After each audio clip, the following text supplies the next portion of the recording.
Au nom du Père et du Fils et du Saint-Esprit. Amen. La paix de Jésus soit dans votre maison, sa paix et sa joie. Amen. J'espère que vous allez bien. Nous lisons la parole du jour, sauf que comme je le fais régulièrement, je lis le paragraphe entier, pas le chapitre. Là, la lecture qui nous est proposée, c'est du chapitre Évangile selon Saint Jean, chapitre 1er, de 43 à 51. Et là, je vais vous lire le paragraphe entier pour comprendre tout le paragraphe. Merci Jésus. Alléluia. Que ta parole, Jésus, ouvre mon esprit, que ma parole proclame que ma bouche proclame ta parole, que mon cœur accueille ta parole. Jésus appelle ses premiers disciples. Le lendemain, Jean était là, de nouveau, et 2 de ses disciples étaient avec lui. Il fixa son regard sur Jésus qui passait et il dit : Voici l'agneau de Dieu. Lorsque ces 2 disciples l'entendirent, ils allèrent et suivirent Jésus. Jésus se retourna et vit qu'ils le suivaient. Alors il leur dit : Que cherchez-vous ? Ils lui dirent : Rabbi, c'est-à-dire maître, où demeures-tu ? Jésus leur dit : Venez et vous verrez. Ils vinrent donc, et pour voir où il restait, et ce jour-là, ils demeurèrent avec lui. Il était environ 4 heures de l'après-midi. L'un de ces 2 disciples qui avaient écouté Jean et avait suivi Jésus était André, le frère de Simon-Pierre. Il alla d'abord trouver son frère Simon et lui dit : Nous avons trouvé le Messie, ce qui veut dire le Christ. Et il l'amena à Jésus. Jésus le regarda et dit : Tu es Simon, fils de Jean, tu t'appelleras Képhas, ce qui veut dire Pierre. Le lendemain, Jésus décida de partir pour la Galilée. C'est alors qu'il rencontra Philippe et lui dit : Suis-moi. Philippe était de Bethsaïde, la ville d'André et de Pierre. Philippe alla voir Nathanaël et lui dit : Celui dont a parlé Moïse dans la loi et aussi les prophètes, nous l'avons trouvé. C'est Jésus, fils de Joseph de Nazareth. Nathanaël lui dit alors : De Nazareth, qu'est-ce qu'il peut en sortir de bon ? Philippe lui répondit : Viens et vois. Lorsque Jésus vit Nathanaël qui arrivait, il parla de lui : Voici un vrai Israélite, il est incapable de mentir. Nathanaël lui demanda : Comment me connais-tu ? Et Jésus répondit : Avant que Philippe ne t'appelle, quand tu étais sous le figuier, je t'ai vu. Aussitôt Nathanaël déclara : Maître, tu es le Fils de Dieu, tu es le roi d'Israël. Jésus lui dit alors : Tu crois parce que je t'ai dit que je t'ai vu sous le figuier, mais tu verras beaucoup mieux que cela. Et Jésus ajouta : En vérité, je vous le dis, vous verrez le ciel s'ouvrir avec les anges de Dieu qui montent et descendent sur le Fils de l'homme. Amen. Merci Jésus pour ta parole. Alléluia. Waouh. La première partie, eh bien, Jean appelle les premiers disciples, comme c'est dit, vous l'avez entendu. Une précision très importante. Il ne faut pas croire que Jésus ne connaissait pas ces personnes qu'il appelle. Il les connaît. Il les connaît. Là, c'est le moment de l'appel, mais il les connaît. C'est une précision très importante. Jésus ne s'est pas adressé à ces personnes nommées alors qu'il les voyait pour la première fois. Il les connaît, ils se connaissent. Mais pour les disciples, les futurs apôtres, ça a pris le temps, ils ont vérifié que Jésus est bien le Messie, le Sauveur, l'Emmanuel, le Christ, ce qui veut dire le oint du Père, le choisi. Ils ont vérifié parce que il faut bien comprendre le contexte de l'époque. Des faux messies, il y en a eu pléthore, mais aucun n'a fait des miracles comme Jésus les a fait. D'ailleurs, Jésus leur disait, quand il s'interrogeait, c'est précisé dans l'Évangile, quand il s'interrogeait, c'est Saint Jean-Baptiste qui avait dans ses disciples Saint Pierre et Saint André, et il leur a demandé d'aller le voir. Et Jésus a répondu, les boiteux marchent, les aveugles voient, les sourds entendent, les muets parlent, et les morts ressuscitent. Donc là, ils ont compris que avec les œuvres, les signes, aucun homme n'a fait de tels signes, il n'y a que le Fils de Dieu, Jésus, qui puisse faire de tels signes. Et là, ils ont compris. Pour ce qui est de la deuxième partie, qui est cette fameuse rencontre avec Nathanaël. Philippe appelle Nathanaël. Pourquoi Jésus dit « Je t'ai vu sous le figuier » et que Nathanaël dit immédiatement, réagit en disant « Maître, tu es le Fils de Dieu, tu es le roi d'Israël ». Pourquoi Nathanaël réagit ainsi ?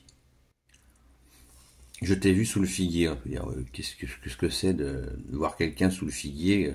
Ça ressemble à rien. Mais si ça ressemble à quelque chose aussi d'éléments contextuels de la vie de tous les jours, c'est que le figuier fait une ombre extrêmement épaisse.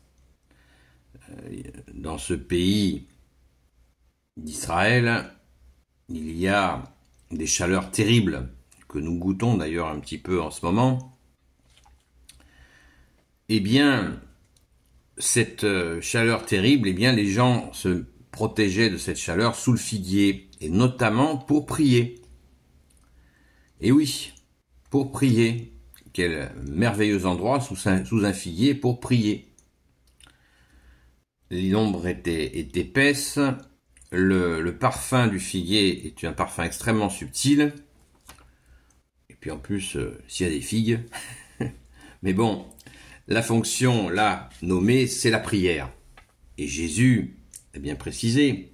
Il dit, voici un vrai Israélite, il est incapable de mentir.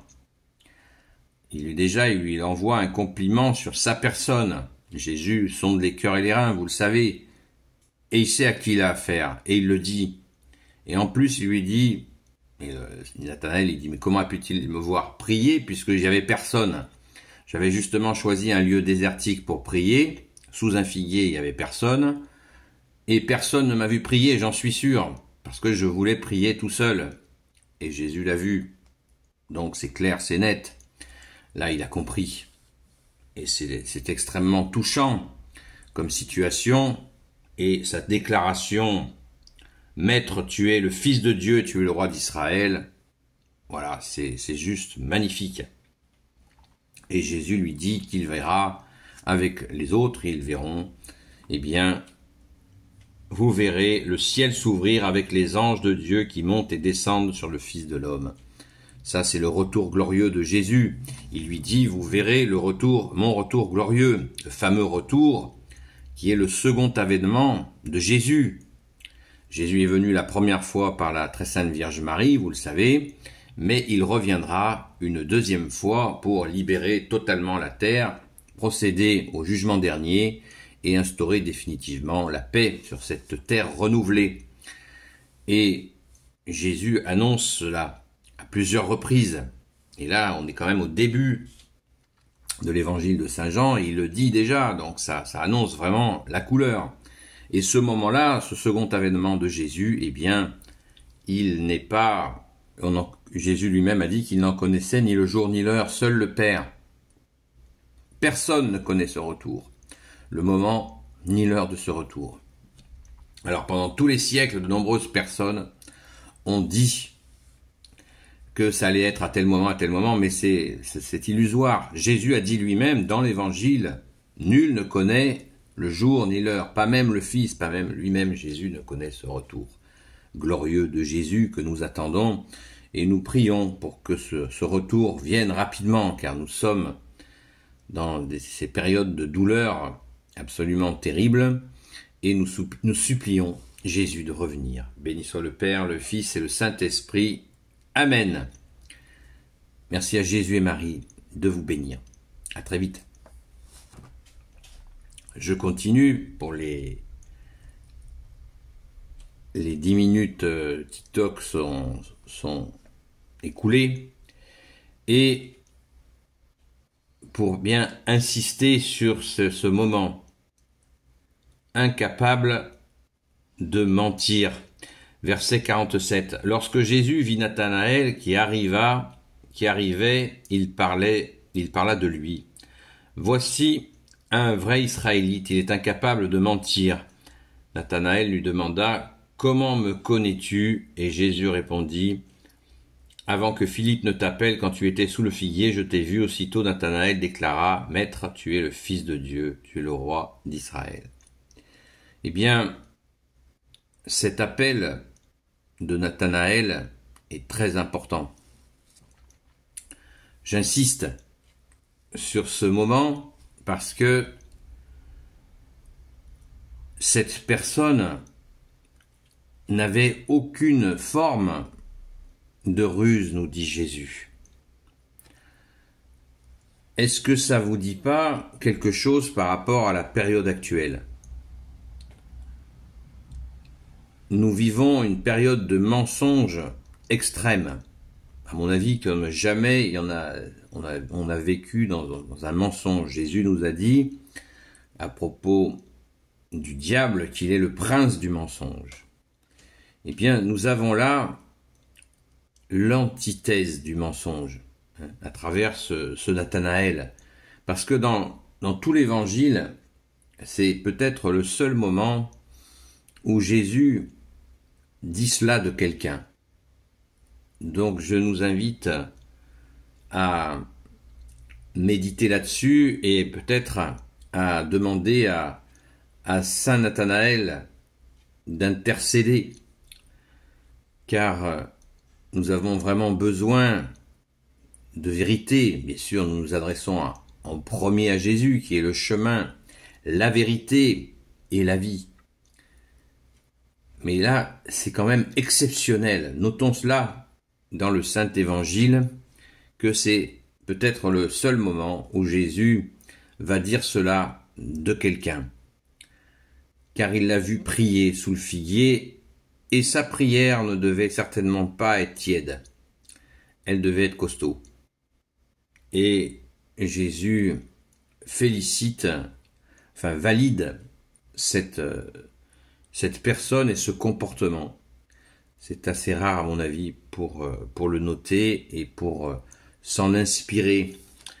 Car prier sous le figuier, il s'agit bien de cette prière où on est seul à seul avec toi, bien-aimé Jésus, et nous avons besoin de ces temps de prière où nous sommes seul à seul avec toi, Jésus, comme tu nous l'as dit, puisque rappelez-vous que Jésus nous a dit comment prier.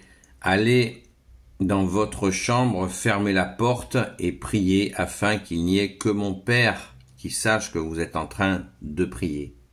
On se rappelle de cela? Eh bien,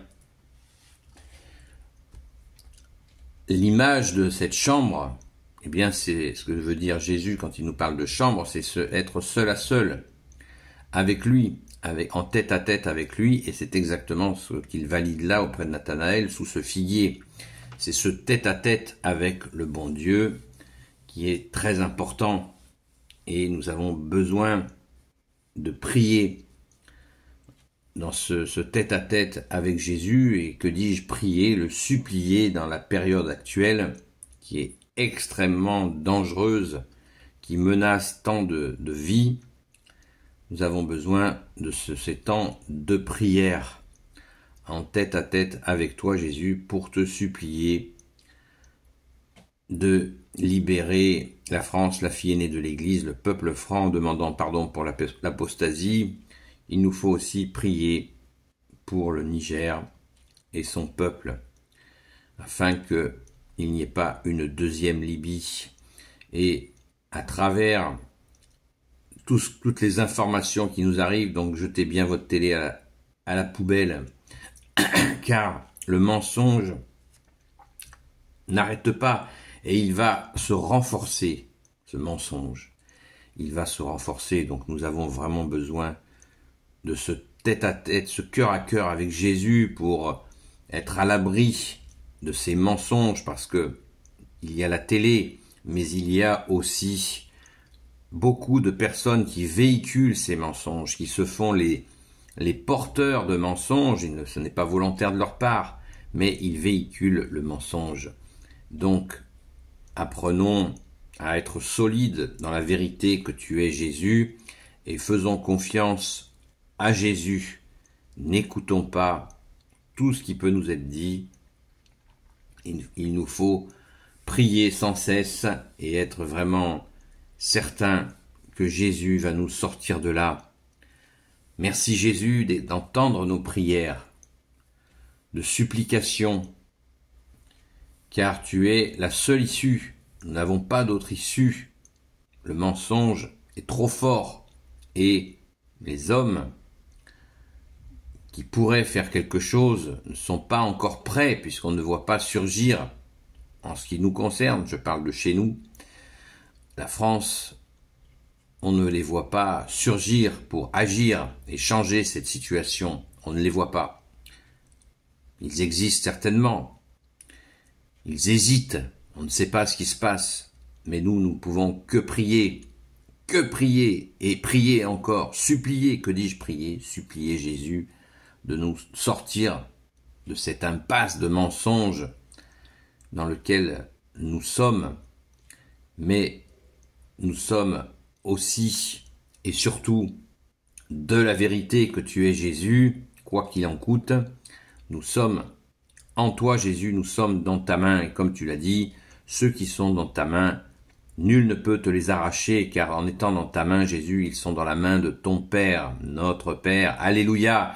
Donc restons confiants, foi veut dire confiance, donc supplions Jésus que les choses s'arrangent.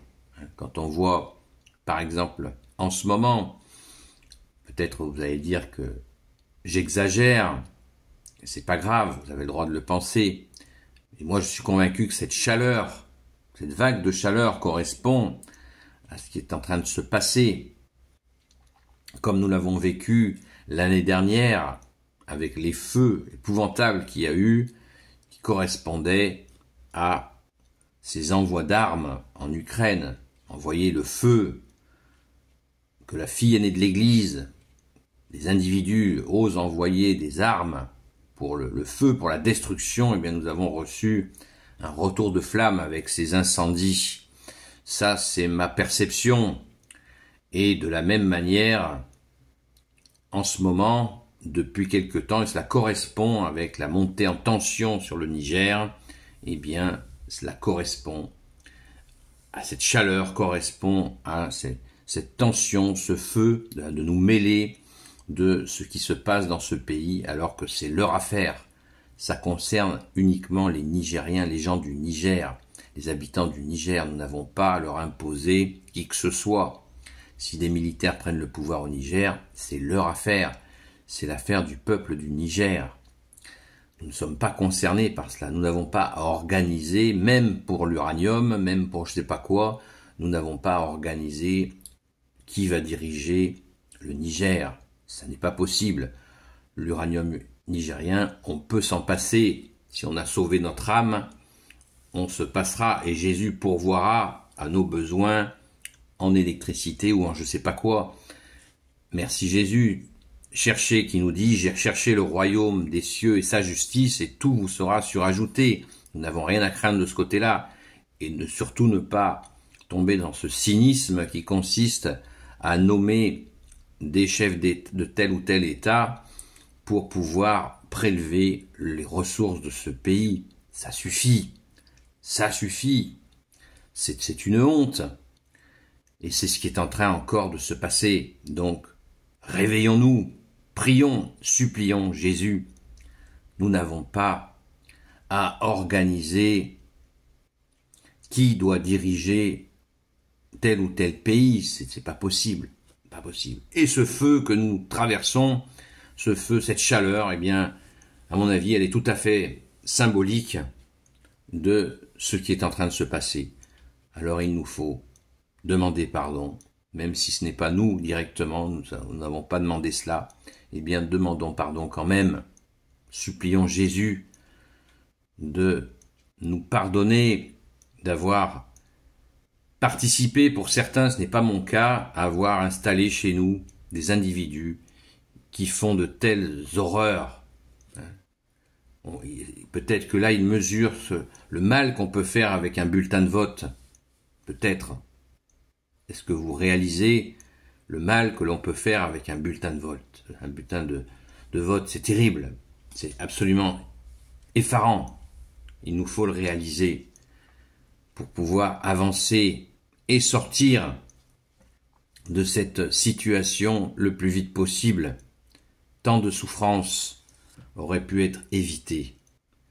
Et là, il s'agit d'attaquer un des pays les plus pauvres de la planète. Rappelons-nous sans cesse, que Dieu le Père, Dieu le Fils Jésus, Dieu le Saint-Esprit ne supporte pas qu'on s'en prenne aux plus faibles. C'est insupportable pour Dieu, comme ça l'est pour certains d'entre nous. Donc les conséquences de s'en prendre à ces gens déjà qui sont dans une extrême pauvreté, je parle de la grande majorité des gens du Niger, c'est terrible, c'est terrible. Nous risquons d'avoir des retours de bâton effroyables. Si nous ne le faisons pas par amour, eh bien faisons-le par crainte de supplier Jésus que ça s'arrête, ce cinéma, ce mauvais film qui est en train de se mettre en place. Au secours Jésus. Voilà, donc prions les amis, prions. Vous n'êtes pas obligés d'être d'accord avec moi, bien sûr. Moi, c'est ma perception, je la dis, je ne vais certainement pas en rougir. Merci Jésus, alléluia. Donc soyons dans la prière, en union de prière. Merci Jésus, béni soit le Père, le Fils et le Saint-Esprit. Amen. Ô Jésus, toi qui peux tout et qui portes tout, toi le Sauveur, toi l'Emmanuel, je te confie toutes celles et ceux qui regarderont cette vidéo ainsi que leurs proches selon ta sainte volonté, ô Jésus. Sainte Marie, Reine des cieux, toi l'Immaculée Conception, toi qui écrases le serpent, toi qui as la lune sous tes pas, toi notre Mère, Notre-Dame, Saint Joseph, toi le juste et le saint, toi le sage, toi la terreur des démons, toi le saint gardien de la Sainte Église catholique et apostolique, Sainte Marie-Madeleine, notre chère Sainte Patronne, et vous tous les saints et saintes, amis de Jésus, Saint Michel Archange, qui est comme Dieu, Saint Gabriel Archange, Saint Raphaël Archange et tes anges guérisseurs, et vous tous les anges qui servez Jésus, je vous confie toutes celles et ceux qui regarderont cette vidéo, ainsi que leurs proches, selon ta sainte volonté, ô Jésus. La paix de Jésus soit dans votre maison, et je vous dis à très vite. Prions, supplions Jésus.